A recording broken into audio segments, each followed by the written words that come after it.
ਮਾਨਸਾ ਦੇ ਵਿੱਚ ਸਿੱਧੂ ਮੂਸੇਵਾਲੇ ਦੇ ਹੱਕ ਵਿੱਚ ਚੋਣ ਰੈਲੀ ਨੂੰ ਸੰਬੋਧਨ ਕਰਦਿਆਂ ਰਾਹੁਲ ਗਾਂਧੀ ਨੇ ਵੀ ਆਪਣੇ ਵਿਰੋਧੀਆਂ ਦੇ ਕਈ ਨਿਸ਼ਾਨੇ ਕੱਸੇ ਹਨ ਤੇ ਪੰਜਾਬ ਦੇ ਲੋਕਾਂ ਨੂੰ ਦੁਬਾਰਾ ਤੋਂ ਕਾਂਗਰਸ ਦੀ ਸਰਕਾਰ ਬਣਾਉਣ ਦੀ ਅਪੀਲ ਕੀਤੀ ਹੈ।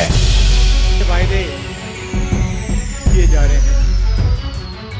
बीजेपी, अकाली दल, आम आदमी पार्टी, अमरिंदर सिंह ने भी एक पार्टी चालू कर रखी है। सब वायदे कर रहे हैं। कुछ दिन पहले अमित शाह जी यहां आए,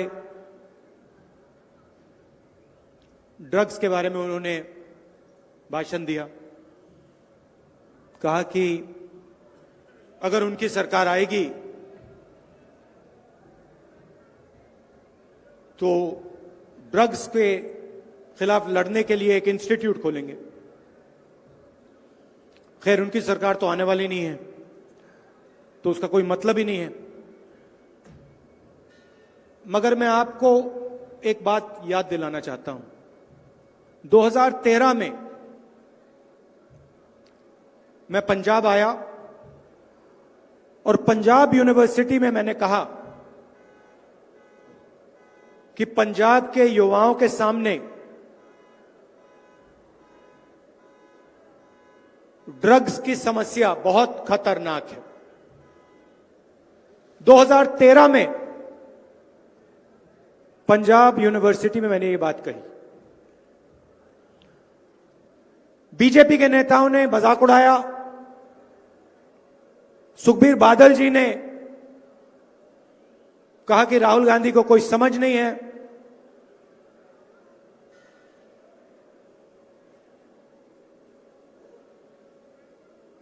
मेरे बारे में उल्टी सीधी बात की थी।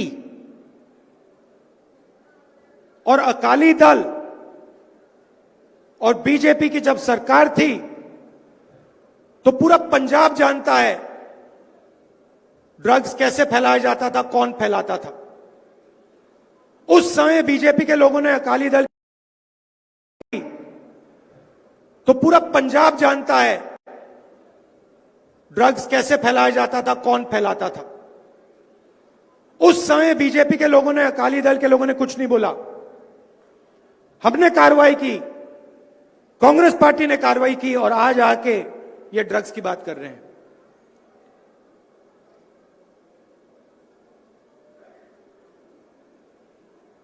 झाड़ू के नेता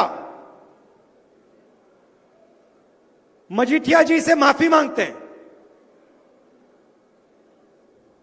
एक तरफ अकाली दल के लोग कहते हैं, बीजेपी के लोग कहते हैं कि ड्रग्स की समस्या, तो पहले आपने क्यों नहीं कही? पहले आप क्या कर रहे थे? 2013 में जब आपकी सरकार थी तो आपने क्यों नहीं बोला?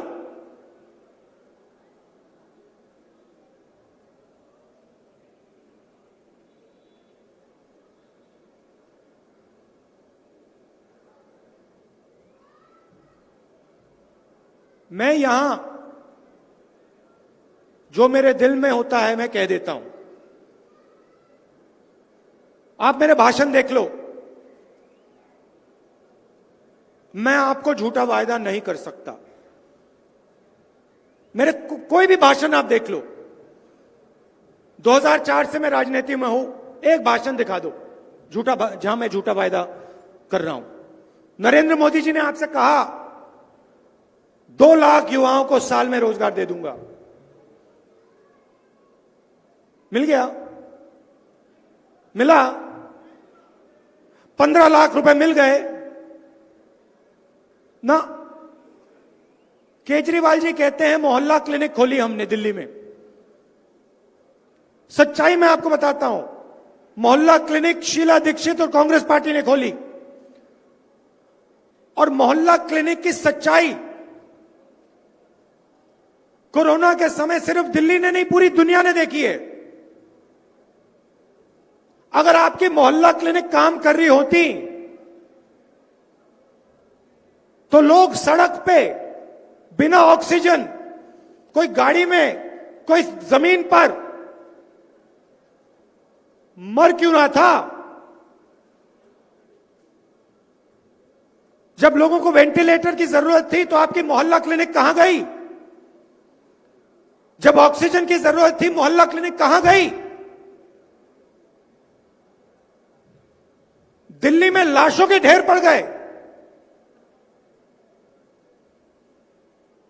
शमशान घाट ओवर टाइम रात दिन चल रही थी, और यहां आपसे आगे कहते भैया मोहल्ला क्लिनिक हमने खोल दी। मैंने आपको ड्रग्स की बात कही। कोरोना के समय पार्लियामेंट के सामने मैंने कहा हिंदुस्तान को कोरोना से जबरदस्त नुकसान होने वाला है, लाखों लोग मरेंगे।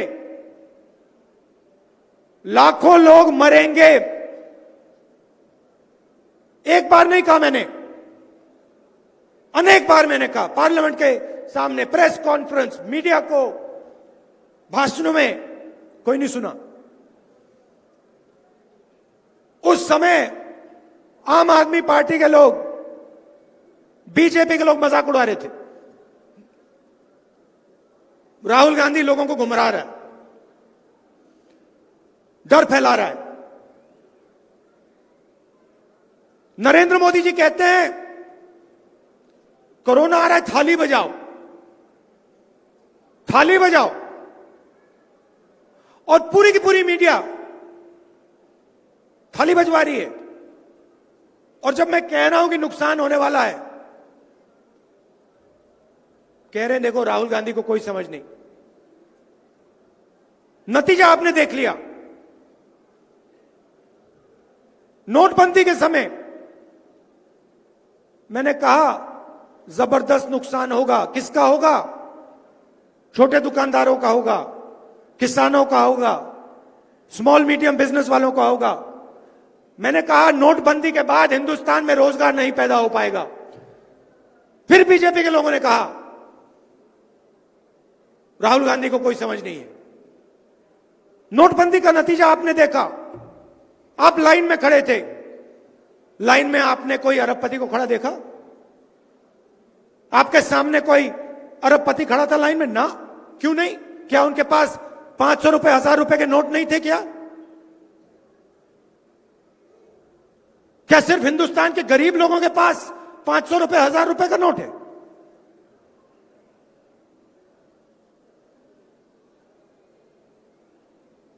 आपके गुरु नानक देव जी थे, उन्होंने क्या बोला? उन्होंने बोला सोच समझ के बात करो।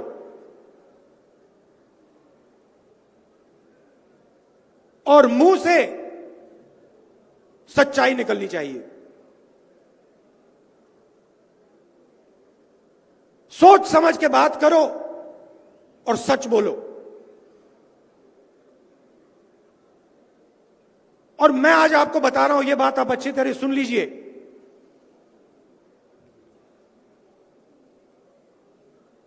ड्रग्स के बारे में बोला, सही था। कोरोना के बारे में बोला, सही था। नोटबंदी के बारे में बोला, सही था। अब बात सुनिए और याद रखना मैं क्या बोल रहा हूं। पंजाब के लिए, पंजाब के भविष्य के लिए सबसे जरूरी चीज पंजाब में शांति, पंजाब में भाईचारा, पंजाब में स्टेबिलिटी, पंजाब में सिक्योरिटी। इससे जरूरी चीज इस प्रदेश में नहीं है।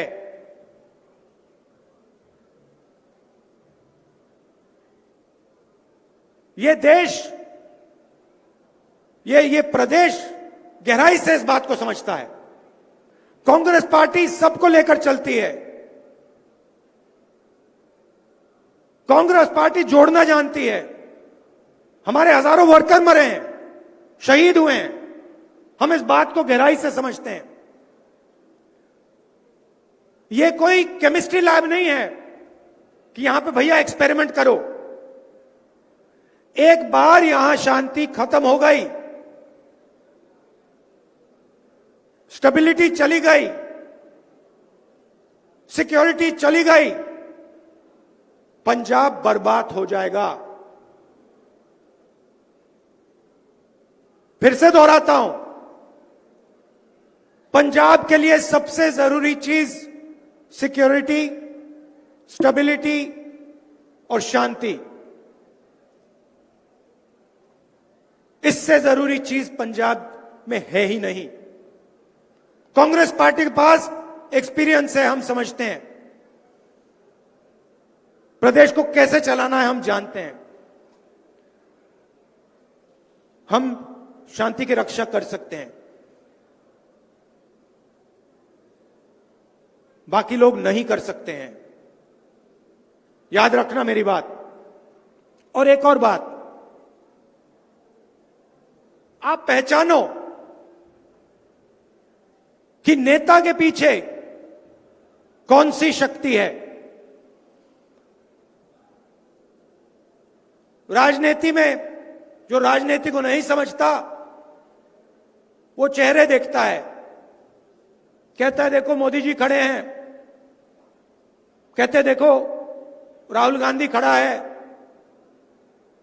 झाकड़ जी खड़े हैं, केजरीवाल जी हैं, चेहरे देखता है। मगर राजनीति चेहरों पे नहीं चलती है। चेहरे के पीछे कौन सी शक्ति है उसको भी आप पहचानिए।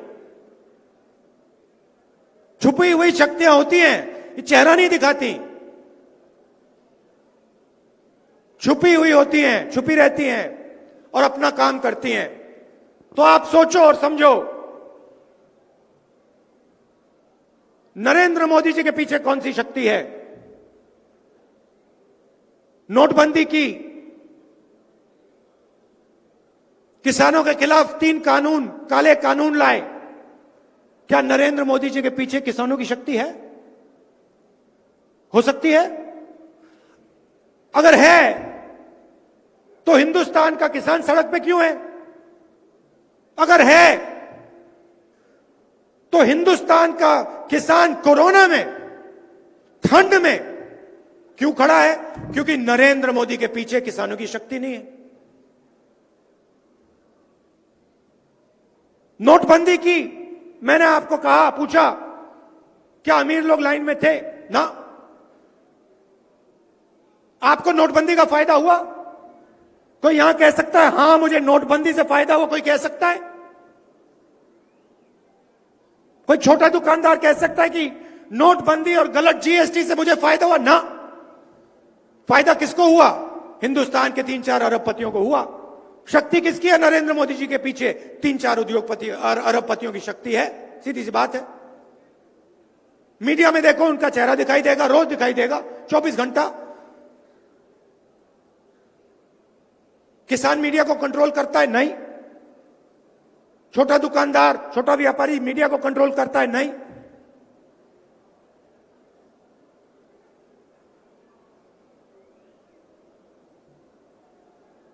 किसान खड़े होते हैं, कौन खड़ा होता है उनके साथ? कांग्रेस पार्टी।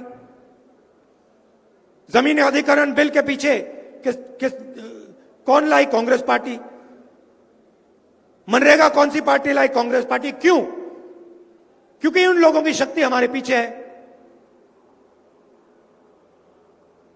यह सच्चाई है। अब आप सोचिए, आंख बंद करके सोचिए,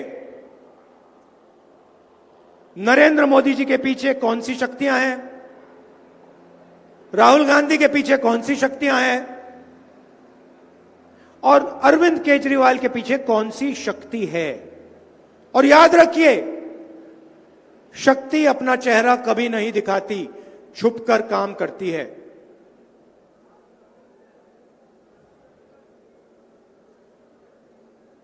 पंजाब को अपनी शांति, सिक्योरिटी और स्टेबिलिटी की रक्षा करनी चाहिए।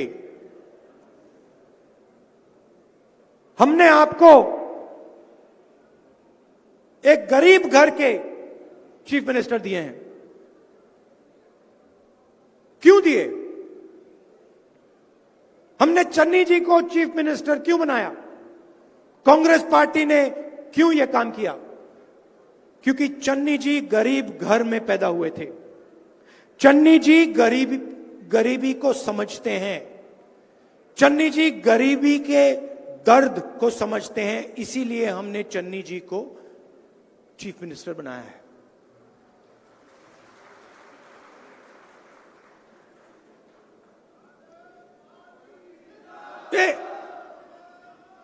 अब मुझे पता नहीं, मुझे बात आप देखिए, पता नहीं, मैं आपसे पूछना चाहता हूं, गरीब घर के व्यक्ति को चन्नी जी को चीफ मिनिस्टर बना तो क्या गलती की क्या हमने? कोई पंजाब का चीफ मिनिस्टर एक गरीब व्यक्ति नहीं हो सकता क्या? मना है क्या? मजाक उड़ाते हैं चन्नी जी का। क्यों? क्योंकि वो गरीब है। अहंकार है इन लोगों में। चन्नी जी आपके लिए काम करेंगे, मैं गारंटी देके कहता हूं आपको। और आपने देख लिया, 3 महीने में आपने देख लिया, नरेंद्र मोदी जी के पीछे कौन सी शक्ति और चन्नी जी के पीछे कौन सी शक्ति। मैं दो तीन उदाहरण आपको दूंगा, आप समझ जाओगे। इंटरनेशनल मार्केट में यूपीए के समय तेल के दाम $140 प्रति बैरल, उसके बाद पेट्रोल के दाम गिरते गए, 20 रुपए तक पहुंच गए। मगर हिंदुस्तान में पेट्रोल और डीजल के दाम बढ़ते जाते हैं, बढ़ते जाते हैं, बढ़ते जाते हैं, बढ़ते जाते हैं। इंटरनेशनल मार्केट में नीचे जाते हैं, हिंदुस्तान में ऊपर जाते हैं। क्यों? आपके जेब में से पैसा निकलता है, कहां जाता है? आप पेट्रोल भरते हो मोटरसाइकिल में, गाड़ी में, जेब में से पैसा निकलता है, कहां जाता है? उन्हीं 3-4 उद्योगपतियों के जेब में जाता है। आपके जेब में से निकलता है, उनकी जेब में जाता है। इंटरनेशनल मार्केट में पेट्रोल के दाम कितना भी गिरे, कोई फर्क नहीं पड़ता। उसका फायदा हिंदुस्तान की गरीब जनता को नहीं मिलेगा। नरेंद्र मोदी जी के पीछे कौन सी शक्ति है? अरबपतियों की शक्ति है। पंजाब में क्या हुआ? चीफ मिनिस्टर आए, पेट्रोल के दाम 10 रुपए प्रति लीटर कम हो गए, डीजल के दाम 5 रुपए प्रति लीटर कम हो गए। क्यों? कैसे? नरेंद्र मोदी जी ने क्यों नहीं किया? अगर पंजाब की सरकार पंजाब की जनता को कम दाम पे पेट्रोल और डीजल दे सकती है तो नरेंद्र मोदी क्यों नहीं दे सकते? दूसरा उदाहरण, चन्नी जी आए, 1500 करोड़ रुपए 20 लाख परिवारों का बिजली का बिल अरियर्स माफ कर दिए।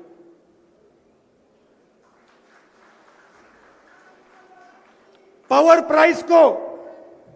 प्राइस को 3 रुपए कम कर दिया पर यूनिट। क्यों किया? क्योंकि चन्नी जी गरीब घर से निकले हैं, इसलिए किया।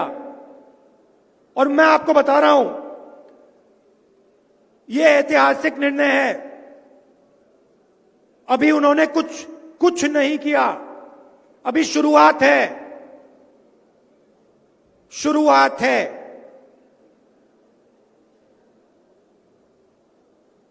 बिजली का काम करके दिखाया, पानी का काम करके दिखाया, डीजल पेट्रोल का काम करके दिखाया, मगर शुरुआत है।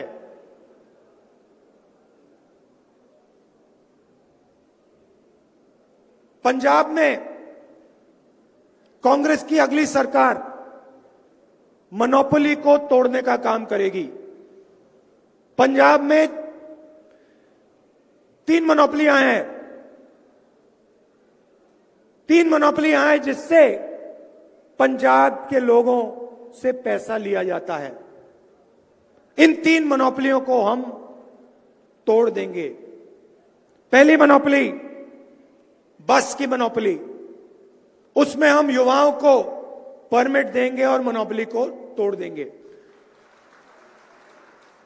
दूसरी मोनोपोली केबल की मोनोपोली, 400 रुपए से हम 200 रुपए करके दिखा देंगे, चन्नी जी करके दिखाएंगे। और रेत की मोनोपोली 1200 रुपए पर ट्रेलर, चन्नी जी करके दिखा देंगे। और जो भी पैसा बचेगा वो सीधा पंजाब की जनता को आपकी शिक्षा में, आपके स्वास्थ्य में और रोजगार पैदा करने में जाएगा। हमारे यहां कार्यकर्ता हैं, मैं आपसे कुछ कहना चाहता हूं। चुनाव जीतने के बाद बहुत सारे बोर्ड कॉर्पोरेशंस होते हैं। हमारे कार्यकर्ता सड़क पे लड़ते हैं, अपना खून पसीना देते हैं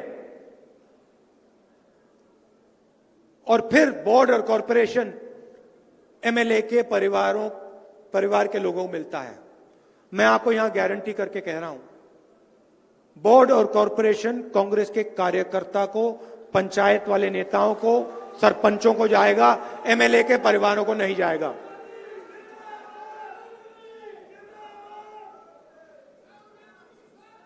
महिलाओं, आप देखना, महिलाओं के लिए 8 सिलेंडर, गरीब परिवारों के लिए 8 सिलेंडर साल में मुफ्त फ्री और 1100 रुपए महीने के महिलाओं के लिए। मगर सबसे जरूरी बात मैं फिर से दोहराना चाहता हूं, सवाल पंजाब के भविष्य का है। सबसे जरूरी चीज पंजाब में शांति, इससे जरूरी चीज है ही नहीं। यह केमिस्ट्री लैब नहीं है कि यहां पे जो एक्सपेरिमेंट करना है एक मौका दो, इससे नहीं बात बनती।